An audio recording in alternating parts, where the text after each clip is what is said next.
Përshëndetje të gjithëve, ndodhemi sot në mjediset e Fakultetit Histori Filologjik për të parë më nga afër kushtet e këtij fakulteti.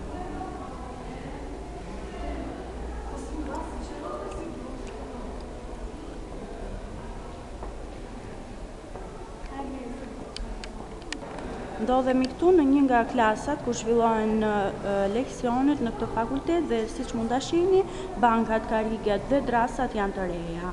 Por problem mjaft shqetësues për studentët e këtij fakulteti ngelet mungesa e sallave, sidomos për studentët e masterit, pasi kjo gjë ka bërë që oraret e zhvillimit të leksioneve dhe seminaret të shtyhen nga ora 2 deri në orën 9 të darkës.